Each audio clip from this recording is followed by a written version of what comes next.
ಅನೈತಿಕ ಸಂಬಂಧ ಶಂಕೆಯನ್ನ ವ್ಯಕ್ತಪಡಿಸಿ ಹೆಂಡತಿಯನ್ನೇ ಕೊಂದಿದ್ದಾನೆ ಗಂಡ. ಪತ್ನಿ ತಲೆ ಮೇಲೆ ಕಲ್ಲು ಎತ್ತಿ ಹಾಕಿ ಬರ್ಬರ ಹತ್ಯೆಗೈದಿದ್ದಾನೆ ಪತಿ. ಬೀದರ್ ಜಿಲ್ಲೆಯ ಮನ್ನಳ್ಳಿ ಗ್ರಾಮದಲ್ಲಿ ನಡೆದಂತಹ ಘೋರ ಘಟನೆ ಇದು.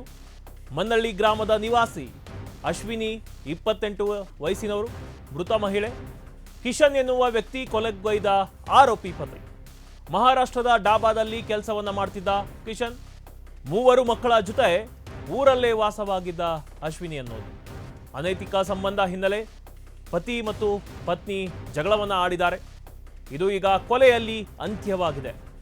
ಸ್ಥಳಕ್ಕೆ ಎಸ್ಪಿ ಪ್ರದೀಪ್ ಗುಂಟಿ ಭೇಟಿಯನ್ನು ನೀಡಿ ಪರಿಶೀಲನೆಯನ್ನು ನಡೆಸಿದ್ದಾರೆ. ಮಂಟಾಳ್ ಪೊಲೀಸ್ ಠಾಣೆಯಲ್ಲಿ ಪ್ರಕರಣ ಕೂಡ ದಾಖಲಾಗಿದೆ. ಅನೈತಿಕ ಸಂಬಂಧದ ಶಂಕೆಯನ್ನ ವ್ಯಕ್ತಪಡಿಸಿ ಪತಿಯೊಬ್ಬ ಪತ್ನಿಯನ್ನ ಬರ್ಬರವಾಗಿ ಹತ್ಯೆಯನ್ನು ಮಾಡಿದ್ದಾನೆ.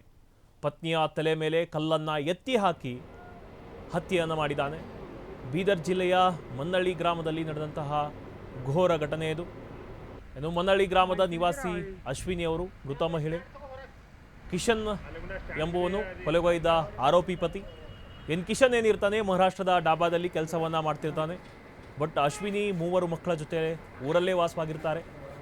ಅನೈತಿಕ ಸಂಬಂಧ ಹಿನ್ನೆಲೆ ಪತಿ ಮತ್ತು ಪತ್ನಿ ಆಗಾಗ ಜಗಳವನ್ನು ಆಡ್ತಿರ್ತಾರೆ.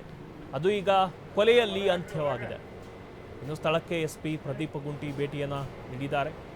ಮಂಟಾಳ್ ಪೊಲೀಸ್ ಠಾಣೆಯಲ್ಲಿ ಪ್ರಕರಣ ಕೂಡ ದಾಖಲಾಗಿದೆ.